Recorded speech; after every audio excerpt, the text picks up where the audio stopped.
പക്ഷേ ഇക്കയുടെ ഈ ഒരു ജേർണി സ്റ്റാർട്ട് ചെയ്ത സമയത്ത്, ആ സമയത്തിലൊരു പിള്ളേരുടെ അടുത്തൊക്കെ ചോദിക്കുമ്പോൾ എന്താവണമെന്ന് ആഗ്രഹം എന്ന് ചോദിച്ചു കഴിഞ്ഞാൽ, പൊതുവെ എല്ലാവരും ടീച്ചർ, ഡോക്ടർ, എഞ്ചിനീയർ ഇങ്ങനെയൊക്കെ കുറേ പറഞ്ഞോട്ടെ. അല്ലെങ്കിൽ കൂടിപ്പോയ ബിസിനസ്. പിന്നെ വേറിട്ട കുറച്ച് പേരാണ് കലകളിലേക്ക് തിരിഞ്ഞൊക്കെ പോവുക. പക്ഷെ അവിടെ നിന്നൊന്നും അധികം സ്കോപ്പൊന്നും ഉണ്ടായിരുന്നില്ല. അധികം അങ്ങനെ ഒരാളും ഇതിങ്ങനെ ഡ്രീം ചെയ്തിട്ടുണ്ടെന്ന് ഞാൻ എൻ്റെ അറിവില്ലായ്മയുടെ കൂടെ ആയിരിക്കും, അത്രയും അങ്ങനെ കേട്ടിട്ടുള്ളൊരു കാര്യമല്ല.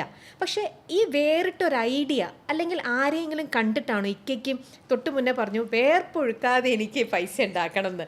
അങ്ങനെ ആ അങ്ങനെ അത് ഏത് വഴി കൂടെ പോയാൽ ഉണ്ടാക്കാം എന്നുള്ളൊരു ട്രാക്കിൽ നിന്നാണോ എങ്ങനെ ഇത് ഈ ഒരു മേഖലയെക്കുറിച്ച് മനസ്സിലാക്കിയത് എങ്ങനെയാണ്? ഇനി പറയുന്ന കാര്യം രമ്യ ശ്രദ്ധിച്ചോ? ഈ ഇപ്പോഴത്തെ ആഗ്രഹം പറയാം, പഴയ ഒരു ആഗ്രഹം കൂടി ഞാൻ പറയാം. ഞങ്ങൾ ചോദിച്ചൊരു സംഭവം. ഇപ്പം എനിക്ക് എലോൺ മസ്കിനെയും പിന്നെ അങ്ങനെയുള്ള ലോകത്തിലെ ഏറ്റവും വലിയ ആൾക്കാർക്ക് ഒരു കച്ചവടം ചെയ്യണം എന്ന് പറഞ്ഞിട്ടാണ് ഇപ്പം ഞാൻ നടക്കുന്നത്. ആ തുടക്കത്തിൽ നമുക്ക് എന്തായിരുന്നു വിചാരിച്ചാൽ, ആരാണ് വലിയ വലിയ പണക്കാർ ദുബായിൽ നിന്നാണല്ലോ അന്ന് പണങ്ങൾ ഇവിടെ പിന്നെ ഓരോന്ന് വാങ്ങുന്നത്. അപ്പോൾ അന്നത്തെ കാലം മുതലേ യൂസഫ് അലിക്ക ഇന്നും യൂസഫ് അലിക്ക നിൽക്കുന്നത് കേരളത്തിൽ നിന്നല്ല, ഇന്ത്യയിൽ നിന്നല്ല, എല്ലാ സ്ഥലത്തും യൂസഫ് അലിക്ക നമ്പർ 1. അങ്ങനത്തെ യൂസഫ് അലിക്കാനെ പോലത്തെ, രവി പിള്ള സാറിനെ പോലത്തെ ആൾക്കാർ അടുത്തെത്തിപ്പെട്ട് കച്ചവടങ്ങൾ ചെയ്യണം എന്നാണ്. ഇപ്പോൾ ഡോക്ടർ ആസാദ് മൂപ്പനായാലും അങ്ങനെയല്ല, കേരളത്തിലെ 10, 25, 30 വലിയ പണക്കാരടുത്ത് എത്തിപ്പെട്ട് കച്ചവടങ്ങൾ ചെയ്യണം എന്നാണ് ആ കാലഘട്ടം മുതലേ ഉള്ള ആഗ്രഹങ്ങൾ. അപ്പോൾ സ്റ്റെപ്പ് ബൈ സ്റ്റെപ്പായിട്ട് നമുക്ക് പിന്നെ ഇവരുടെ അടുത്തൊക്കെ പിന്നെ നമ്മൾ എത്തിപ്പെട്ട ഒരു കച്ചവടങ്ങൾ സംസാരിക്കുക എന്നുള്ള. അപ്പോൾ ഇപ്പം എൻ്റെ മൈൻഡ് പറഞ്ഞാൽ നമ്മുടെ പ്രധാനമന്ത്രിൻ്റെ നമ്പർ ഉണ്ടെങ്കിൽ ഒന്ന് വിളിച്ചിട്ട് ഹലോ സാർ എന്ന് പറയുന്ന ആ ഒരു ധൈര്യം ഉണ്ടല്ലോ, ആ ഒരു ധൈര്യം. ഇപ്പോൾ ട്രംപിൻ്റെ നമ്പർ ഉണ്ടെങ്കിൽ, എലോൺ മസ്കിൻ്റെ നമ്പർ ഉണ്ടെങ്കിൽ, ഹലോ സാർ എലോൺ മസ്ക് അല്ലേ, സുലൈമാനാണെന്ന് പറയാൻ വേറെ കുഴപ്പമൊന്നുമില്ലല്ലോ. അപ്പോൾ ആ ഒരു ധൈര്യം നമ്മളിലുണ്ട്. അതാണ് ഞാൻ ഇപ്പോൾ പുതിയ ജനറേഷനോട് പറയുന്നത്. നമ്മൾ ആരോടും റിയൽ എസ്റ്റേറ്റ് മേഖല സംസാരിക്കാൻ ഒരു ഭയം ഉള്ളിലുണ്ടാവാൻ പാടില്ല. നമ്മൾ ചിലപ്പോൾ വിചാരിക്കും അയാളത്തെ എങ്ങനെ നമ്മൾ എത്തിപ്പെടുക. അങ്ങോട്ട് അവർ നമ്മളെപ്പോലത്തെ ആൾക്കാരെ പ്രതീക്ഷിച്ചിരിക്കുന്നുണ്ട്, കാത്തിരിക്കുന്നുണ്ട്.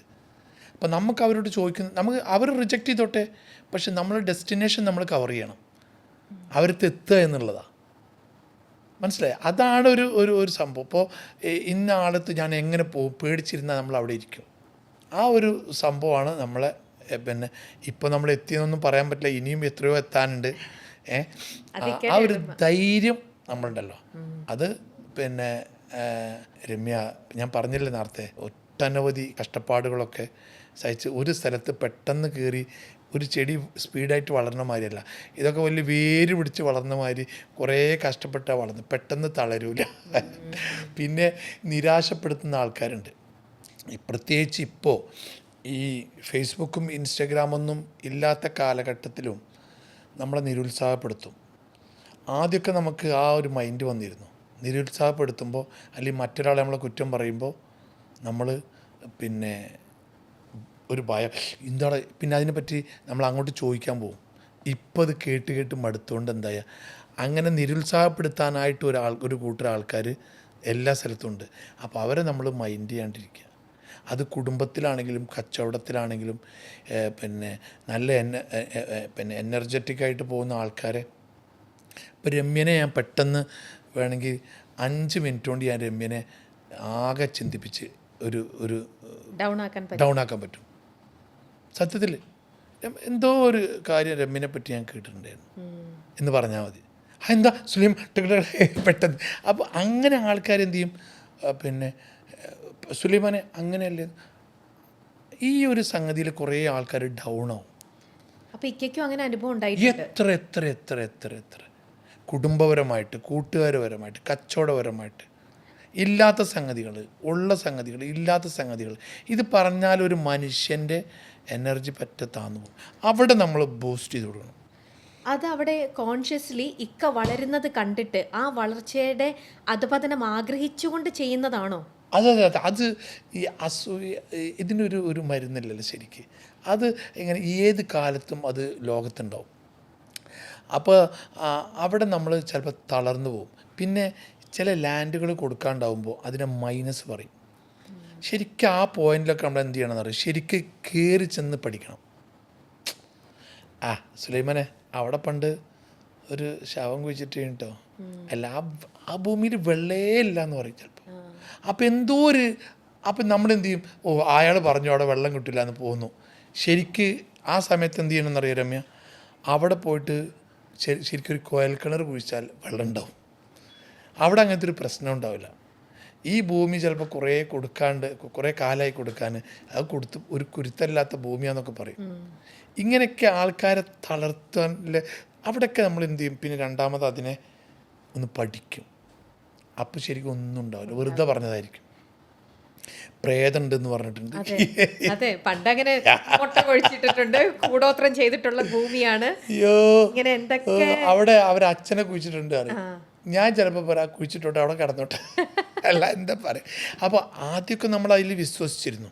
പിന്നീട് എപ്പോഴാണ് ഇക്കയ്ക്ക് ആ ഒരു തിരിച്ചറിവ് വന്നത്? തിരിച്ചറിവ് ഒരു നമ്മളൊന്നും കൂടി അതിനെക്കുറിച്ച് ചിന്തിക്കുക, കൂടുതലായിട്ട് നമ്മളൊന്ന് പഠിക്കണം. ഈ പറയുന്ന ആൾക്കാർ മുഴുവൻ സത്യമൗല പറയും. ഇപ്പോൾ ഈ ഇടയിലൊരു പ്രശ്നം, ഒരു സംഭവം ഉണ്ടായി.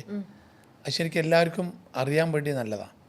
എൻ്റെ കൂടെ നടക്കുന്നൊരു പയ്യനെ കുറിച്ചിട്ട് ഒരുത്തൻ, അയാൾ MDM ആണ്, കഞ്ചാവാണെന്നൊക്കെ പറഞ്ഞിട്ട് ഇയാൾ രാത്രി ഒരു സ്ഥലത്ത് ഒരു കോഫി കുടിക്കാൻ പോയി. അപ്പോൾ തോന്നിയതായിരിക്കും, വേറൊരാൾ എന്നോട് പറഞ്ഞു ഇയാൾ ഇങ്ങനെയൊക്കെ ആണ് കേട്ടോ, അയാളെ ശ്രദ്ധിക്കണം കേട്ടോ എന്ന് പറഞ്ഞു. സത്യത്തിൽ ഈ പറഞ്ഞ പയ്യൻ 6 മാസം ഞാൻ ഈ പയ്യനോട് സംസാരിച്ചില്ല, അവൻ്റെ കൂടെ യാത്ര ചെയ്തില്ല.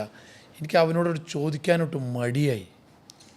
അപ്പോൾ ഇവൻ പറഞ്ഞ എന്നെ വിശ്വസിപ്പിക്കാൻ പറ്റിയ തരത്തിലുള്ള ഒരാളാണ് എന്നോട് പറഞ്ഞത്. എനിക്കൊന്നും ചെയ്യാൻ പറ്റുന്നില്ല. ഒരു ദിവസം ഞാൻ, എടാ മോനെ, ഇങ്ങനെ ഒരു സംഗതിയൊക്കെ നീ ഉപയോഗിക്കുന്നുണ്ടെന്ന് കേട്ടോ, ഒക്കെ നിർത്തിക്കൂടെ എന്ന് പറഞ്ഞ്. അതാ ഞാനാ എന്തുട്ടീ പറയണേ, ഞാനാ, എനിക്കങ്ങനത്തെ സംഭവം അറിയില്ല. എൻ്റെ ലൈഫിൽ ഞാൻ സ്മോക്കേ ചെയ്തിട്ടില്ല. സാറ് എന്തായി സാറേ പറയുന്നത്? അതെന്താണ് നീ അറിഞ്ഞിട്ടില്ല? നീ ഇത് ഇല്ല സാറേ, ഞാൻ അങ്ങനത്തെ ഒരു സംഭവം എനിക്കറിയില്ല. ആരെങ്കിലും സാറ് മേടിച്ചതായിട്ടോ എന്നെ ഒന്ന് കൊണ്ടുപോയിട്ട് പരിശോധിച്ച് നോക്കാൻ പറഞ്ഞു, ടെസ്റ്റ് ചെയ്യാൻ പറഞ്ഞു. ഞാൻ ഒരു 5-6 മാസമായിട്ട്, അല്ലെങ്കിൽ എപ്പോഴെങ്കിലും ഞാൻ ഈ സാധനം ഉപയോഗിച്ചു നോക്കണേ രമ്യ. ഞാൻ എൻ്റെ വേണ്ടപ്പെട്ട ഒരാൾ പറഞ്ഞിട്ടാണ് വിശ്വസിച്ചത്. ഇവിടെ നമ്മൾ വളരെയധികം ശ്രദ്ധിക്കണം. നമ്മളൊരാളെക്കുറിച്ചിട്ടോ ഒരു പെണ്ണിനെ കുറിച്ചിട്ടോ ഒരാളിനെ കുറിച്ചിട്ടോ നമ്മൾ സംസാരിക്കുമ്പോൾ അവർക്കൊരു ദേഷ്യം ഉണ്ടെങ്കിലോ അല്ലെങ്കിൽ എന്തെങ്കിലും ഉണ്ടെങ്കിൽ നമ്മളെ ചൂണ്ടിക്കാണിച്ച് നിന്നിട്ട് അവളങ്ങനെയാണ്, ഇവൻ ഇങ്ങനെയാണ്, ഇയാളപ്പം നടക്കരുത് എന്നൊക്കെ പറയുമ്പോൾ അതിനൊന്ന് റിപ്പീറ്റ് ചെയ്തിട്ടൊന്ന് പരിശോധിക്കുന്നത് നല്ലതാണ് എപ്പോഴും. എല്ലാവർക്കും ഭാര്യ ഭർത്താവ് ബന്ധത്തിൽ, അനിയന്മാരുടെ കച്ചവടത്തിൽ, അനിയൻ ജ്യേഷ്ഠനെ കുറ്റം പലതും പറഞ്ഞുണ്ടാക്കുന്നത് ഇത് സത്യം ഉണ്ടോയെന്ന് ചിലപ്പം ഞാൻ അവരോട് ചോദിക്കില്ല. ഞാൻ ചോദിച്ചാൽ മോശമാണെന്ന് വിചാരിച്ചിട്ട് നമ്മൾ മിണ്ടാണ്ടിരിക്കും. പക്ഷേ ഇത്തരം സംഭവങ്ങൾ നമ്മൾ തുറന്ന് ചോദിക്കണം.